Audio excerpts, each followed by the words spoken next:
Nuwa Media.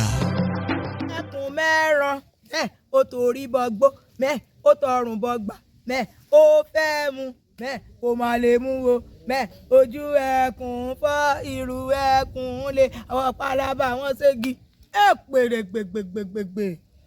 Ṣé ni Mr. Man yìí ló bá rò ní inú ara wọn pé báwọn ṣe tó, àwọn ṣe gbọ́n, wọn wá rí ilé anybody wọ̀, ilé sójà wọn la fẹ́ lọ jalè. He wanted to go and jí oorun kan ní ilé sójà. Ó bọ̀ mi ò tí ì dé orí ètò Kílẹ̀ rí sílẹ̀ wà yìí. Ètò kan lórí èyí tí àtijọ́ máa ń fi ọ̀rọ̀ jómi tó rọ ọ̀rọ̀ fi kùn lùkùn lórí àwọn kàyéfì àti ìrírí ayé gbogbo tá a gbọ́ tá a rí àbí tó ṣẹlẹ̀ sáwà gangan.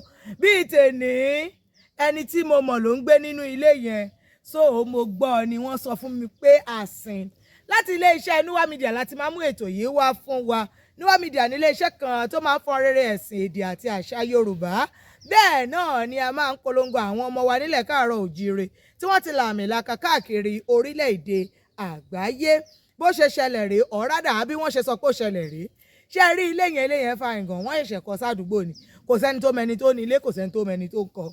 Àmọ́ onílé yìí àṣó ti dé, àṣọ́gà sójà ni ó wá wà ní inú ilé. Ní ọjọ́ yẹn, nígbà tí orí máa jẹ́ kí Mr. Man yìí kàn jẹ ìyà iṣẹ́ ibi tí wọ́n fẹ́ jẹ dáadáa. Ọ̀gá sójà ṣẹ̀ṣẹ̀ múra, wọ́n fẹ́ jáde, wọ́n ṣẹ̀ ń kìtọ̀.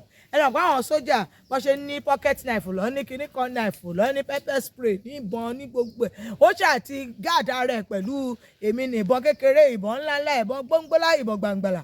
Ó ṣe àti kó gbogbo ẹ̀ jọ pé kóun máa jáde.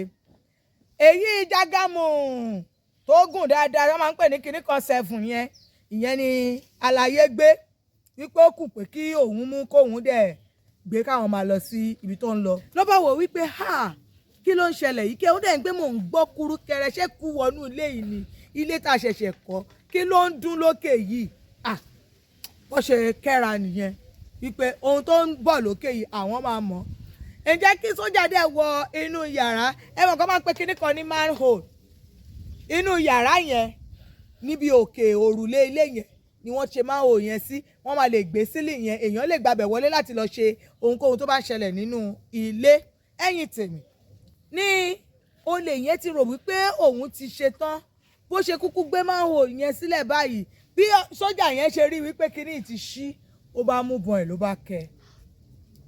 Bí àlàyé ṣe ń bọ́lẹ̀ báyìí, gbìm tó bọ́ sílẹ̀ báyìí, ṣó ń bọ̀rọ̀ ọwọ́ ga sójà.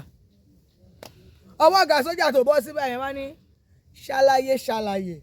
Will you explain the reason why my ìbọn should not write your name on your body? Ẹ̀yin tèmi o, bó ṣe kó tiẹ̀ nù wo, bó ṣe kó nìyẹn, ó pẹ́ tó ti jí wèrè ṣe, orí wèrè yìí jí ṣe gidi. Ẹ̀yin tèmi kí lẹ rí sí? Ẹ fi èrò yín ẹ fi ránṣẹ́ sí wa lórí ìtàkùn wa àti nọ́mbà wa pẹ̀lú ímeèlì wa tẹ́ ń wò lórí ẹ̀rọ yín. Èmi náà ṣì ní ti yín ní tòótọ́, Aródú Òjíkọ̀bì. Ohun gbogbo ní ṣíṣe fún Olódùmarè. Èyí tá a fẹ́ ni Ọlọ́run máa ṣe fún wa. A máa tún pàdé láìpẹ́ jọjọ. Àlàáfíà o.